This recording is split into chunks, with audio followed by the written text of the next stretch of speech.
اعوذ باللہ من الشیطان الرجیم بسم اللہ الرحمن الرحیم۔ ناظرین و سامعین السلام علیکم، امید ہے آپ خیریت سے ہوں گے۔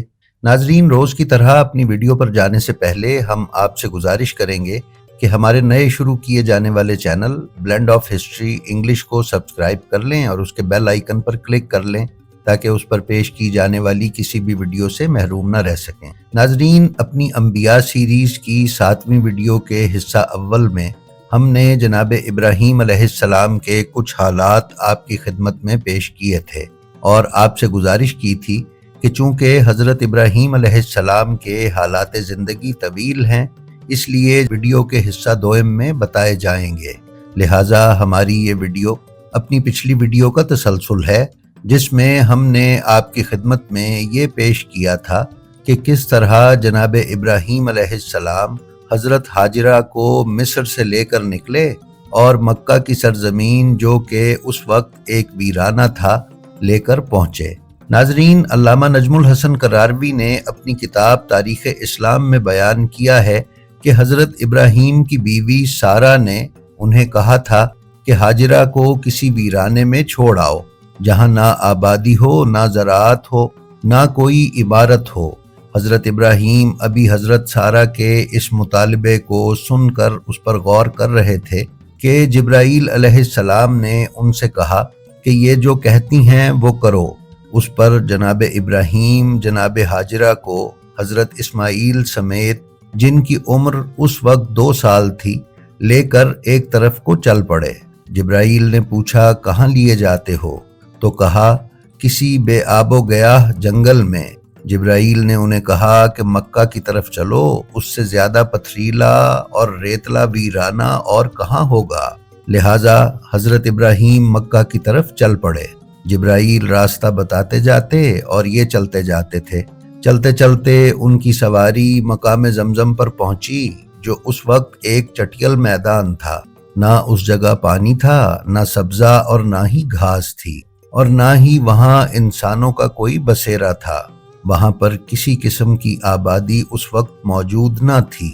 ناظرین، جناب ابراہیم علیہ السلام نے بیوی اور بچے کے ساتھ 3 دن اس ویرانے میں گزارے اور پھر حضرت ہاجرہ کو تسلی دے کر تشریف لے گئے۔ جناب ابراہیم جس قدر کھانا اور پانی دے کر گئے تھے وہ سب کا سب ختم ہو گیا تھا، اور جناب ہاجرہ کا دودھ بھی خشک ہو گیا تھا۔ ماں بیٹے پر پیاس کا غلبہ ہوا اور عالم یہ ہوا کہ حضرت ہاجرہ بیٹے کی حالت نہ دیکھ سکی اور انتہائی پریشانی کی حالت میں ادھر ادھر bھاگنے لگیں۔ بالآخر دوڑ کر کوہ صفا پر گئیں تاکہ وہاں سے نظر دوڑائیں اور دیکھیں کہ کوئی آبادی ہے یا نہیں، اور اگر آبادی ہو تو پانی حاصل کرنے کی سعی کریں۔ جب کوہ صفا پر پتھروں کے سوا کچھ نظر نہ آیا تو واپس ہوئیں اور بچے پر ایک نگاہ ڈال کر کوہ مروہ کی طرف دوڑیں۔ اللہ تعالیٰ کو ان کی یہ ادا اس قدر پسند آئی کہ ان کا صفا اور مروہ کے درمیان بے قرار ہو کر دوڑنا حج کے اراکین میں شامل کیا گیا۔ ناظرین، بیان کیا جاتا ہے کہ بی بی کوہ مروہ سے واپس آ رہی تھیں کہ دیکھا کہ جناب اسماعیل ایڑیاں رگڑ رہے ہیں۔ اس وقت ان کے کانوں سے ایک ہولناک غیبی آواز ٹکرائی جس سے پریشان ہو کر وہ بچے کی طرف بھاگیں۔ جب قریب پہنچیں تو دیکھا کہ جس جگہ پر حضرت اسماعیل ایڑیاں رگڑ رہے تھے وہاں سے پانی کا چشمہ ابل رہا ہے۔ حضرت ہاجرہ نے خدا کا شکر ادا کیا اور خود بھی پانی پیا اور بچے کو بھی پلایا۔ پھر اپنا مشکیزہ بھرنا چاہا تو جناب جبرائیل نے منع فرمایا اور کہا کہ یہ پانی ہمیشہ کے لیے رہے گا اور ساری دنیا کو سیراب کرتا رہے گا۔ ناظرین، بیان کیا جاتا ہے کہ جب اس جگہ سے پانی کا چشمہ پھوٹا تو پرندے بھی یہاں آنے لگے، جن کو دیکھ کر عرب کا ایک کاروان اس سمت آ نکلا اور حضرت ہاجرہ سے پوچھا کہ کیا اس چشمے کی مالک وہ ہیں؟ تو انہوں نے کہا ہاں۔ پھر جب قافلے والوں نے پانی پیا تو یہ پانی نہایت خوش ذائقہ اور شیریں تھا۔ اس پر وہ واپس یمن اپنے قبائل میں گئے اور 2 قبیلوں کو لے کر اس جگہ آ بسے۔ یہ دونوں قبیلے بنی جرہم اور قطورہ تھے۔ حضرت اسماعیل علیہ السلام انہی لوگوں کے ساتھ پلے بڑھے اور عربی زبان سیکھی۔ جناب ہاجرہ سلام اللہ علیہا کو مکہ میں چھوڑنے کے 1 سال کے بعد حضرت جبرائیل نے جناب ابراہیم کو بیوی بچے کے حالات سے آگاہ کیا تو ان کا دل ان سے ملنے کو چاہا۔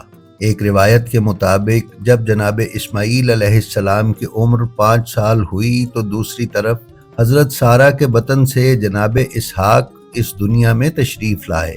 حضرت سارہ نے جناب ابراہیم کے رخصت ہوتے وقت ان سے یہ عہد لیا تھا کہ وہ ہاجرہ کو ملنے تو چلے جائیں لیکن اپنی سواری سے نیچے نہیں اتریں گے۔ اس لیے جب جناب ابراہیم حضرت ہاجرہ کے پاس آئے اور سواری پر بیٹھے رہے تو حضرت ہاجرہ نے اس کا سبب دریافت کیا۔ حضرت ابراہیم نے انہیں حضرت سارہ کے وعدے سے آگاہ کیا۔ اس پر حضرت ہاجرہ سلام اللہ علیہا نے ایک پتھر لا کر حضرت ابراہیم کی سواری کے پاس رکھا جس پر انہوں نے اپنا ایک پاؤں رکھا۔ پھر حضرت ہاجرہ نے دوسرا پتھر دوسری طرف رکھا تو حضرت ابراہیم نے اس پر اپنا دوسرا پیر ٹکایا تو یہی پتھر مقام ابراہیم قرار پائے۔ جبکہ ایک اور روایت میں ہے کہ جب حضرت ابراہیم اور حضرت اسماعیل مل کر خانہ کعبہ تیار کر رہے تھے تو حضرت ابراہیم نے جس پتھر پر کھڑے ہو کر خانہ کعبہ کی تعمیر کی تھی وہ مقام ابراہیم کہلاتا ہے۔ ناظرین، علامہ نجم الحسن کراروی نے بیان کیا ہے کہ جب حضرت سارہ کے ہاں جناب اسحاق کی پیدائش ہوئی تو حضرت جبرائیل نے جناب ابراہیم کو مطلع کیا کہ اس بچے کی نسل سے 1000 انبیاء پیدا ہوں گے۔ اس پر جناب ابراہیم نے حضرت جبرائیل سے پوچھا کہ جناب اسماعیل کی نسل میں کیا ہے تو اس پر جناب جبرائیل نے انہیں مطلع فرمایا کہ جناب اسماعیل کی نسل سے خاتم الانبیاء محمد مصطفیٰ دنیا میں تشریف لائیں گے جو سب نبیوں کے سرتاج ہوں گے۔ یہ سن کر حضرت ابراہیم علیہ السلام نے خدا کا شکر ادا کیا۔ متعدد روایات کے مطابق حضرت ابراہیم علیہ السلام حضرت اسماعیل اور حضرت ہاجرہ کو دیکھنے آیا کرتے تھے۔ البتہ جب تیسری مرتبہ تشریف لائے تو حیات القلوب کی روایت کے مطابق اس وقت حضرت اسماعیل جوان تھے اور ان کی عمر 13 یا 14 سال کی تھی اور اس وقت ان کے پاس کافی بھیڑ بکریاں موجود تھیں۔ حضرت ابراہیم ان کی اس خوشحالی سے بہت خوش ہوئے۔ ابھی جناب ابراہیم مکہ میں ہی ٹھہرے ہوئے تھے کہ خدا کا حکم آیا کہ خانہ کعبہ کی تعمیر کرو۔ انہوں نے پوچھا، مالک یہ تعمیر میں کس جگہ کروں؟ ارشاد ہوا کہ اسی جگہ بناؤ جس جگہ عہد آدم میں موجود تھا اور جسے طوفان نوح کے موقع پر ہم نے آسمان پر اٹھا لیا تھا۔ اس کے بعد خدا نے حضرت جبرائیل کو بھیجا۔ انہوں نے آ کر زمین پر نشان بنا دیا اور خط کھینچ دیا اور حضرت ابراہیم نے تعمیر شروع کر دی۔ حضرت اسماعیل پتھر اور گارا وغیرہ دیتے تھے اور حضرت ابراہیم دیوار بلند کرتے جاتے تھے، یہاں تک کہ جب دیوار 9 ہاتھ بلند ہو گئی تو پھر خدا نے ابراہیم سے فرمایا کہ حجر اسود کوہ ابو قبیس میں ہے، اسے جا کر لے آؤ۔ چنانچہ وہ گئے اور وہ پتھر لے آئے۔ پھر حجر اسود کی جگہ جناب ابراہیم کو بتائی گئی اور انہوں نے اس کو وہاں نصب کر دیا۔ ناظرین، جب خانہ کعبہ تعمیر ہو گیا تو 8 ذو الحجہ کو جبرائیل نے حضرت ابراہیم سے کہا کہ اپنے لیے پانی کا بندوبست کریں، کیونکہ اس زمانے میں منا اور عرفات میں پانی نہ تھا، اس لیے اس دن کو یوم ترویہ کہا جاتا ہے۔ پھر بحکم خدا جناب ابراہیم اور جناب اسماعیل نے حج ادا کیا اور حج سے فراغت کے بعد جناب ابراہیم ملک شام کو روانہ ہو گئے۔ کتاب حیات القلوب میں علامہ مجلسی نے بیان کیا ہے کہ حج کے سلسلے میں حضرت ابراہیم جب مشعر الحرام پہنچے تو رات ہو چکی تھی، لہٰذا وہیں سو گئے اور خواب میں دیکھا کہ اپنے فرزند اسماعیل کو ذبح کر رہا ہوں۔ یہ خواب نہ تھا بلکہ حکم خداوندی تھا کہ اپنے بیٹے کو ذبح کر دو۔ آپ نے اپنی بیوی ہاجرہ سے کہا کہ اسماعیل کو بناؤ سنوارو، میں دوست کی ملاقات کے لیے جاتا ہوں۔ لہٰذا حضرت ہاجرہ نے جناب اسماعیل کو تیار کر دیا۔ جناب ابراہیم نے ایک چھری اور رسی لی اور بیٹے کو ساتھ لے کر روانہ ہو گئے۔ پھر جناب اسماعیل سے منا میں پہنچ کر کہا کہ بیٹا مجھے خدا نے حکم دیا ہے کہ میں تمہیں اس کی راہ میں ذبح کر دوں۔ اسماعیل نے عرض کی کہ بابا جان پھر دیر کس بات کی ہے، جو حکم ہوا ہے کر گزریے، آپ انشاءاللہ مجھے صابروں میں سے پائیں گے۔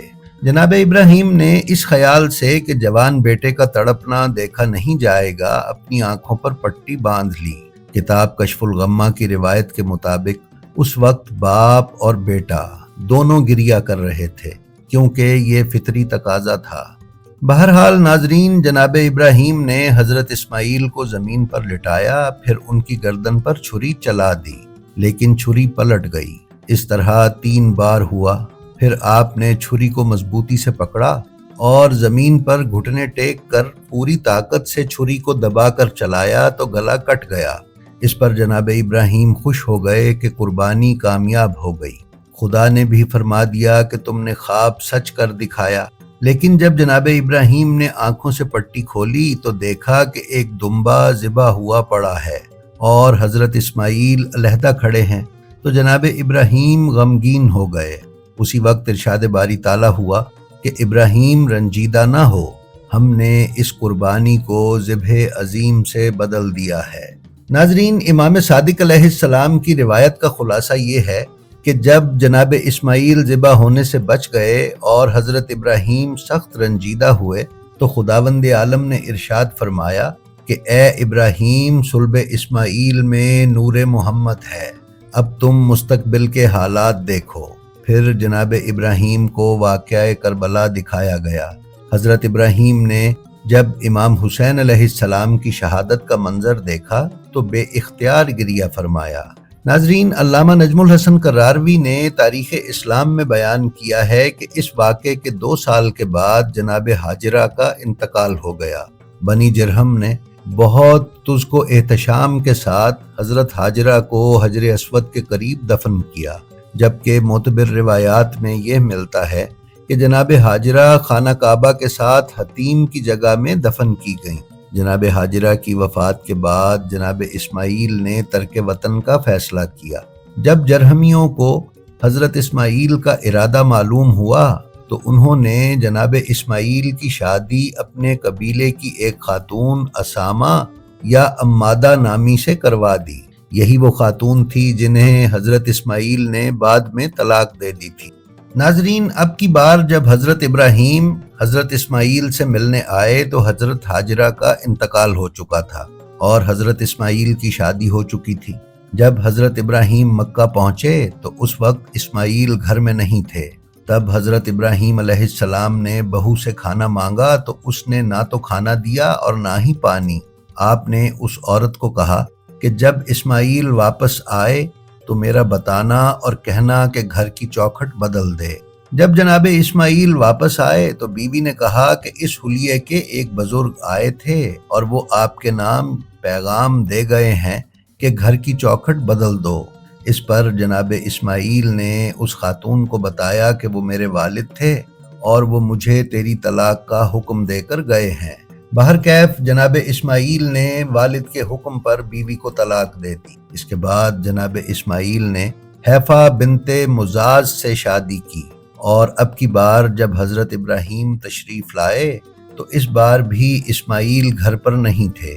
حضرت ابراہیم جو ہی گھر کے نزدیک پہنچے تو یہ خاتون جناب ابراہیم کو دیکھ کر دوڑ کر باہر آئیں اور اپنے ساتھ لا کر درخواست کی کہ سواری سے اتریں تاکہ میں آپ کا سر دھوؤں۔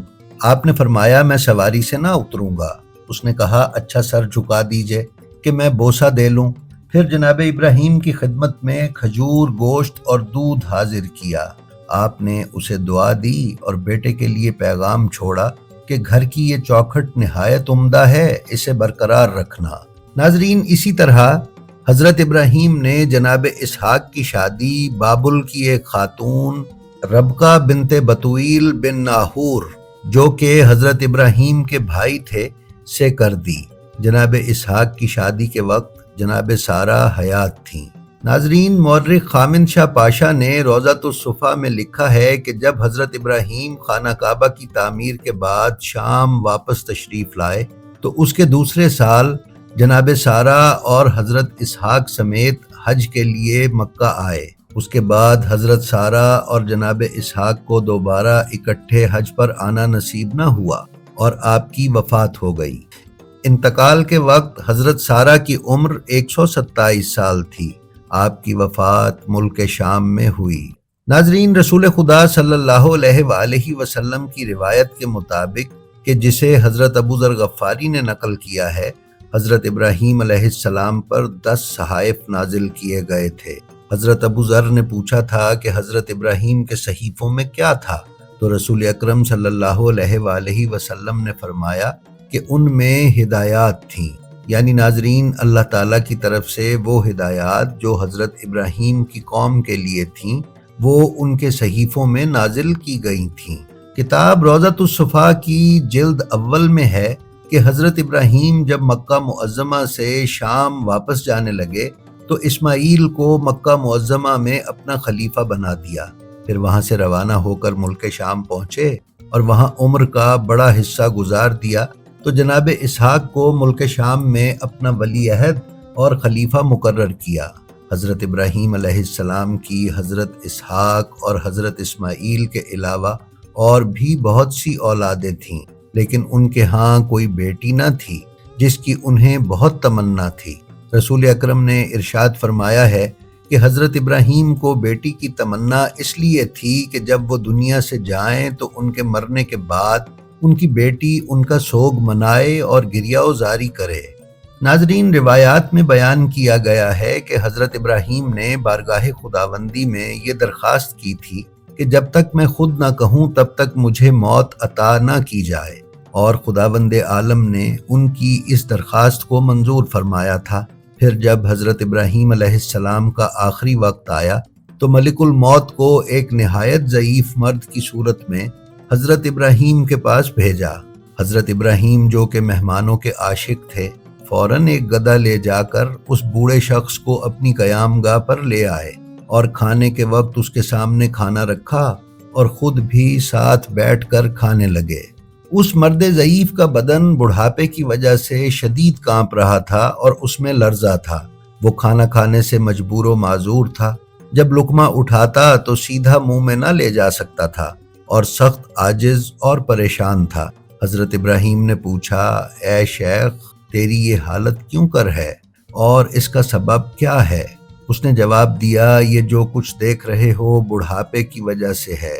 یہ سن کر حضرت ابراہیم علیہ السلام نے اللہ تعالیٰ سے عرض کیا کہ مالک، میں زندگی کی اس حالت سے سخت بیزار ہوں اور بخوشی چاہتا ہوں کہ میری روح اسی حالت اور صحت میں قبض کر لی جائے۔ یہ سنتے ہی ملک الموت نے آپ کی روح مبارک قبض کر لی اور تاریخ المسعودی اور یعقوبی کے مطابق 195 سال کی عمر میں آپ نے انتقال فرمایا۔ جی تو ناظرین، یہ تھی ہماری آج کی ویڈیو۔ ہماری آپ سے درخواست ہے کہ آپ اپنا اور اپنے متعلقین کا بے حد خیال رکھیں اور خلق خدا میں آسانیاں تقسیم کرتے رہیں۔ خدا آپ کا حامی و ناصر ہو۔ السلام علیکم۔